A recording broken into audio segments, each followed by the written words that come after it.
새롭게 여겨질 때가 있습니다. 무엇을 하든 새롭고 기쁘고 즐거움이 넘칠 그럴 때가 있죠. 그렇지만 대개 우리네 삶의 모습을 둘러보다 보면 매일매일이 새롭게 여겨지는 그러할 때보다 매일매일이 그냥 늘 그저 비슷비슷하게 여겨지는, 참 비슷비슷하게 흘러간다라고 느낄 때가 많이 있는 것 같습니다. 드라마를 보더라도 우리가 쉽게 반복되어 나온 대사 중에 이 지긋지긋한 인생 이러는 대사들도 있고요. 또 글을 읽다 보면 또 쉽게 볼 수 있는 것은 반복되는 무료한 일상, 이러한 단어들, 이러한 표현들 우리가 쉽게 듣거나 읽게 되어진다는 거죠. 어떤 이들은 그럽니다. 인생이라는 게 뭐 있나? 그냥 저냥 살면 되는 거지 라는 그러한 말을 하기도 하지만, 누구나 무엇인가 새로운 삶, 놀라움이 넘치는 삶의 모습을 동경하는 건 마찬가지인 것 같습니다. 그래서 놀라운 광경을 보게 되는 것, 무엇인가 익사이팅한 그러한 경험을 하는 것, 반복적인 일상에서 벗어나서 새로운 삶을 살아보는 것을 꿈꾸기도 하고, 또는 그러한 경험을 이미 한 사람들의 그러한 삶을 들여다보면서 그들의 이야기를 듣게 되는 기회를 가질 때마다 우리의 마음에 드는 것은 그들을 향한 부러움입니다. 신앙에 있어서도 어느 정도 그러한 시선들이 존재하는 것 같습니다. 하나님의 놀라운 능력이나 은혜를 체험한 사람들을 종종 만나면 참 부럽죠. 어떻게 저렇게 은혜를 경험할 수 있을까? 어떻게 하나님의 그 놀라운 능력을 가지고 저렇게 기쁨으로 살아갈 수 있을까? 참 부럽습니다. 치유에 대한 간증을 듣거나 물질에 대한 축복에 대한 간증을 듣거나, 혹은 교회 성장과 부흥에 대한 이야기, 또는 뜨거운 예배에 대한 간증, 또 수많은 자들을 전도한 그들의 간증을 듣다 보면 참 저들은 대단하다라는 생각이 먼저 들죠. 그리고는 내 얘기는 아니다라는 생각이 또한 한편으로 들게 됩니다. 나와는 참 멀어 보이기도 하고, 또 한편으로는 나도 저런 간증의 체험자가 내가 되었으면, 나도 저 자리에서 저런 간증을 할 수 있는 그러한 내가 되었으면 하는 마음을 가져보기도 합니다. 도대체 무엇이 저들은 그것을 경험하게 만들었고, 또 무엇이 도대체 나에게는 그것이 멀게만 느껴지는 것처럼 여겨지게 하는지라는 궁금증을 가져보기도 합니다. 오늘 우리가 이 사도행전 12장 5절에서 17절의 말씀을 함께 읽었습니다. 오늘 본문을 나누는 가운데 이러한 궁금증들이 어느 정도는 다 해소되기를 원하고, 무엇인가 도전받고 결단하는 시간이 되기를 원합니다. 오늘 본문의 줄거리를 짧게 훑어보면요, 베드로가 옥에 갇히는 것부터 시작합니다. 베드로가 옥에 갇혔습니다. 그리고 교회는 베드로를 위하여 간절히 기도합니다. 베드로는 도저히 탈옥할 수 없는 환경에 처하여 있음을 우리는 4절, 바로 앞에 있는 4절을 통하여 알 수 있는데요. 우리 4절의 일부분의 말씀 우리 화면을 통해 함께 읽어보겠습니다. 옥에 가두어 군인 내식인 네페에게 맡겨 지키고. 지금 베드로가 그냥 옥에 갇혀 있는 것이 아닙니다. 군인 4명을 한 조로 묶습니다. 4인 1조로 이루어진 그 군인들이 총 4개의 조가 24시간 베드로를 지키고 서 있는 것입니다. 저도 군대에 있을 때 입초였거든요. 저는 전경 출신인데 처음에는 소대장들이 좋아했습니다. 등치 큰 애가 와서 잘 막을 수 있겠다고. 근데 이제 각오를 하고 있었는데 제가 진압조에서 빠졌습니다. 왜냐하면 키가 너무 커서 방패가 윗부분이 일렬로 쫙 맞아야 그게 짱짱하게 버틸 수 있는데, 정경들이 방패를 그냥 대고 있는 게 아니라 이렇게 조금씩 겹쳐서 되거든요.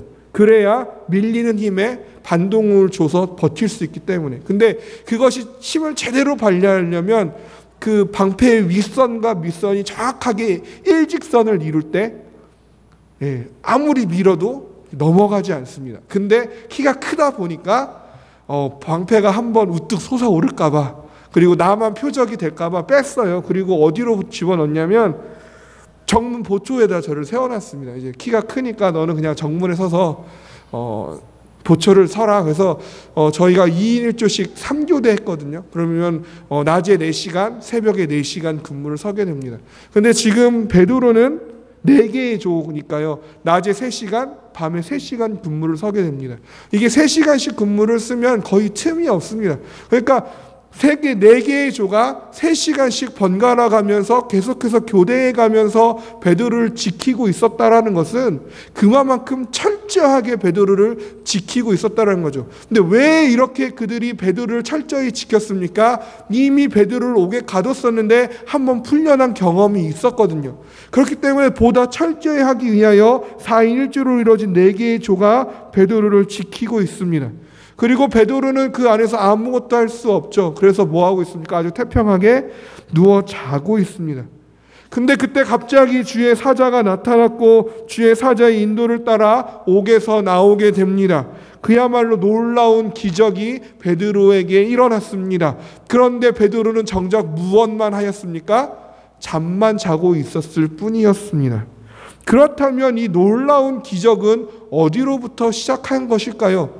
마치 우리는 주로 잠자는 거 좋아하시는 분들은 요셉을 많이 예로 들죠. 나도 요셉처럼 꿈을 많이 꿔서 그렇게 잘 돼야지. 혹은 그 잠언의 여호와는 사랑하신 자에게 잠을 많이 주신다고. 그 구절 저도 많이 이용했었는데요. 그렇게 잘못된 적용을 하곤 합니다. 그래서 이 구절도 베드로가 잠을 자는 것을 통하여서 이러한 놀라운 기적이 일어났다라고 우리가 쉽게 생각할 수 있겠지만, 놀라운 기적의 시작은 그것이 아니라 오늘 읽은 5절 말씀 하반절에 있었던 교회는 그를 위하여 간절히 하나님께 기도하더라는 것입니다. 놀라운 기적의 시작은 교회의 기도였습니다. 5절과 12절 말씀을 우리가 한번 함께 읽어보겠습니다.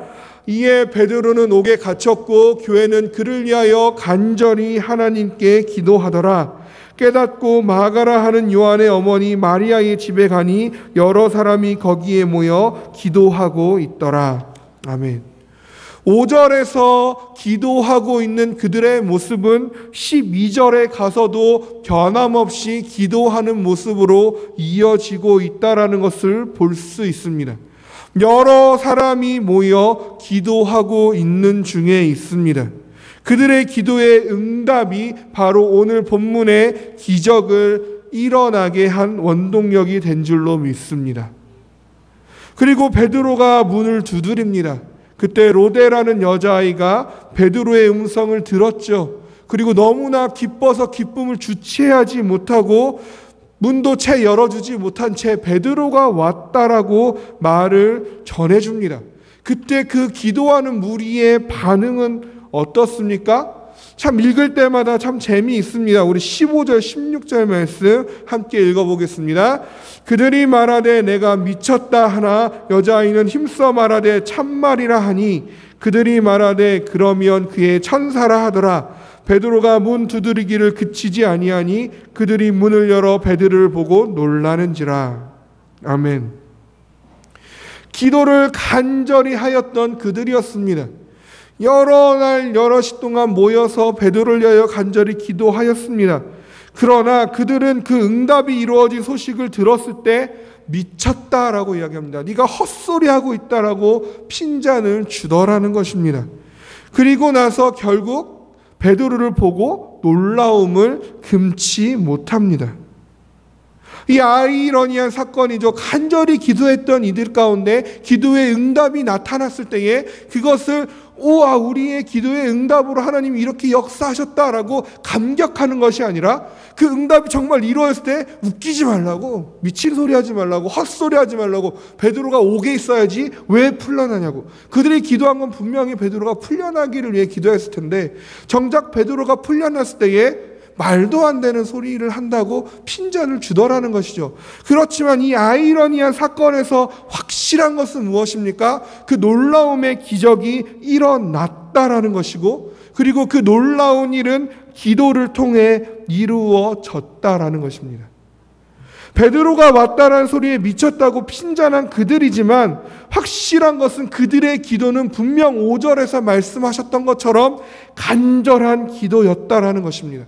그 간절한 기도의 끝이 로데라는 여자아이의 그 기쁨에 찬 목소리, 그 기쁨에 찬 소식에 대한 불신으로 나타나는 아주 모순적인 장면이 나오지만 그러함에도 불구하고 여전히 오늘 이 사건 가운데 우리의 눈에 확실히 보이는 것은 그들의 그 간절한 기도가 응답되었다라는 것입니다. 그 간절한 기도의 응답이라는 놀라운 간증이 그들에게 주어졌다라는 것입니다. 베드로는 분명히 자고 있었습니다. 그저 호련히 나타난 주의 사자의 인도하심대로 나왔을 뿐이었습니다. 완전히 갇혀있는 베드로를 아무런 방해 없이 옆구리를 척 깨울 수 있을 정도로 가까이 왔습니다. 그리고 쇠사슬이 벗겨집니다. 4인 1조로 교대하던 그 군인들을 모두 지나치고 문이 절로 열리는 이 놀라움이 생겨난 그 이유를 어디서 찾아볼 수 있을까? 아무리 본문을 뒤적거려도 찾아낼 수 있는 단 한 가지 이유는 무엇입니까? 간절히 하나님께 기도하였다라는 것입니다. 그 외에는 찾아볼 수가 없습니다. 간절한 기도라는 행위가 있었기에 이 놀라움의 사건이 가능한 것이었습니다. 우리가 오늘 기억하고자 하는 유일한 한 가지는 바로 이것입니다. 주님의 능력에 대한 그 놀라운 은혜에 대한 경험과 간증은 그냥 우리에게 일어나지 않는다라는 것입니다. 아무 일도 없는 가운데서 주어지지 않는다는 것입니다. 베드로는 옥에 갇혔고 교회는 그를 위하여 간절히 하나님께 기도하였습니다. 베드로가 옥에 갇힌 것이 엄연한 현실이었던 것처럼 교회에서 그를 위하여 간절히 기도한 그 기도의 자리 역시 엄연한 현실이라는 것입니다. 때로 많은 성도들을 만나고 많은 아이들을 만나고 상담하거나 얘기하다 보면 목사님은 너무 정답만 얘기한다는 분들이 있습니다. 목사님들은 삶의 자리를 몰라서 그래요. 뭐 직장 생활을 안 해봐서 뭐 알겠습니까? 라고 얘기하시는 분들이 간혹 있습니다. 뭐 얼마나 알겠어요? 젊은 목사님이 얼마나 아시겠어요? 경험 못 해봤을 텐데 얼마나 아시겠어요? 하시는 분들도 있습니다. 그렇죠. 모릅니다. 그러한 삶의 현실의 문제와 기도의 자리를 완전히 분리해서 생각하시는 분들이 계시더라는 것입니다. 그렇지만 우리가 기억해야 할 것은 무엇입니까? 나의 삶에 일어난 현실의 그 문제, 그것이 직장에서든 사업터에서든 내 학교와 진로와 어떠한 나의 자녀와 가정과 어떠한 문제이든지 간에 그것이 현실로 나에게 나타나서 나를 괴롭히는 그 문제가 아주 현실적인 것인 것처럼 우리가 하나님 앞에 나와 기도하고 있는 이 간절함의 기도 역시 극히 현실이라는 것입니다. 현실과 떠난 기도라는 것은 있을 수 없다라는 것을 기억하시기 바랍니다. 그리고 그 기도의 결국은 어떻게 됩니까? 베드로가 풀려나는 현실로 나타난다라는 것입니다. 기도는 반드시 현실을 가져오게 되어집니다. 주님의 은혜를 경험하시기를 원하십니까? 그 놀라움이 내 삶의 부분들을 채워가기를 원하십니까? 그렇다면 가만히 계시지 마십시오. 그저 가만히 있는다고 그러한 일들이 우리 가운데 일어나는 것이 아닙니다. 우리는 종종 마음속으로 믿으니까 그거면 됐지. 그저 내가 마음속으로 믿고 바라고 있으니까 하나님이 아시겠지, 알아주시겠지 라는 함정에 빠져듭니다. 그러한 함정 가운데서 속히 나오시기를 원합니다. 하나님은요, 우리를 구원해야겠다라고 계획하셨습니다. 그리고 계획만 하지 아니하셨죠. 내가 저들을 구원해야겠다라고 마음으로만 생각하지 아니하셨습니다. 하나님은 우리를 구원하시기 위하여 직접 이 땅에 내려오셨습니다. 실제적으로 고난을 당하셨고 현실적으로 십자가를 지셨습니다. 그의 고통과 그의 아픔과 그의 피 흘림은 상상이 아니었고 허구가 아니었습니다. 실제로 일어난 일이고 실제로 아팠고 피 흘렸고 실제로 죽었고 살아나셨습니다. 하나님도 우리를 살리시기 위하여 가만히 계시지 아니하셨습니다. 하물며 우리는요, 가만히 있는다고 은혜가 임하는 것이 아닙니다. 예배의 자리로 나아오십시오. 입술을 열어 찬양하시고 눈을 뜨고 말씀을 읽고 귀를 열어 말씀을 들으십시오. 마음을 열어 간절히 하나님께 기도하십시오. 시간을 내어서 교회의 사역에 동참하십시오. 말로만 내가 너를 사랑한다라고 얘기해서 내 사랑이 베풀어지지 않습니다. 배고픈 자에게 너 참 배고프겠다라고 얘기한다고 해서 그의 배고픔이 해소되지 않습니다. 그에게 현실적으로 먹을 것을 가져다 줄 때에, 현실적인 사랑의 베품이 우리 가운데 있을 때에 그 사랑이 나누어지는 것이고 그들의 어려움이 해소되어지는 것입니다. 행동을 통하여 이루어지는 것입니다. 주의 복음이 땅끝까지 미치기를 원하십니까? 마음만 먹는다고 그렇게 되지 않습니다. 가만히 앉아 있는다고 되어지는 일이 아닙니다. 이 예배의 자리가 가득 채워지시기를 소원하십니까? 이것이 우리가 마음 먹는다고, 나만 이 자리에 나온다고 되는 일이 아닙니다. 이 자리를 채우려면 어떻게 합니까? 주의 복음이 땅끝까지 미치려면 어떻게 해야 합니까? 거리로 나가십시오. 주님을 알지 못하는 자들을 향하여 찾아가십시오. 입술을 열어서 주의 복음을 전하십시오. 전도축제를 우리가 정하였습니다. 9월달, 10월달 전도축제 하자고 벌써 반절이 지나갑니다. 우리 가운데 축제의 모습이 있습니까? 우리가 전도축제를 2달간 하자고 정하였다고 절로 우리 가운데 축제 현장이 일어나는 것이 아닙니다. 우리가 정말 전도축제를 축제로 만들려면 우리가 전도할 때 축제가 되는 줄로 믿습니다. 놀라움을 경험하시기를 원하십니까? 예배의 자리가 뜨거워지기를 사모하십니까? 내 삶이 주와 가까워지기를 소원하십니까? 교회로 오는 것이 축제를 참석하는 것만큼 기쁘고 기대되기를 원하십니까? 그렇다면 가만히 계지 마십시오. 행동하십시오. 기도하십시오. 찬양하고 예배드리십시오. 말씀을 가까이 하시고 매일 읽고 묵상하십시오. 사랑의 섬김을 실천하시고 담대히 주의 복음을 전하시기를 원합니다. 간절한 기도를 통해 베드로를 풀어주신 그 놀라움을 행하신 주님께서 우리의 그 믿음의 행함을 통해 우리에게 놀라움으로 행하여 주실 줄로 믿습니다. 지금 나누고 있는 이 말씀조차도 마치 로데의 소리를 전해 들은 이들처럼 헛소리 같고 미칠 소리 같이 들린다 할지라도 또 나가 행동하라는 거구나, 또 우리를 질볶는구나, 그렇게 들린다 할지라도 기억할 것은 로데의 소리를 미쳤다 한 그들도 간절히 기도하였다라는 것입니다. 아무것도 행하지 않으면 아무것도 일어나지 않습니다. 아무것도 행하지 않으면서 하나님이 행하여 주시겠지 하는 것은 맹신이고 무책임한 신앙의 태도입니다. 주님의 능력을 구하신다면 그에 합당히 행하십시오. 우리의 믿음과 함께 행함의 실천이 있을 때 여전히 살아 역사하시는 능력의 하나님, 놀라운 은혜의 하나님께서 우리의 삶을 그의 은혜대로 놀라우신 그 섭리대로 인도해 주실 줄로 믿습니다. 우리가 앞서 나누었던 그 수많은 은혜의 간증들이 나의 간증이 되기를 원하신다면 그들이 그만큼 매일 전도하듯이 전도하시고 그들이 매일 기도하듯이 기도하시고 그들이 매일 말씀을 가까이 하듯이 가까이 하시기를 주님의 이름으로 축복합니다.